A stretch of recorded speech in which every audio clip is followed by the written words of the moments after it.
utilizando el diálogo, consiguieron que la guerra terminara, vivieran en paz.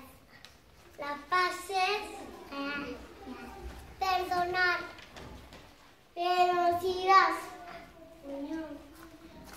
escuchar.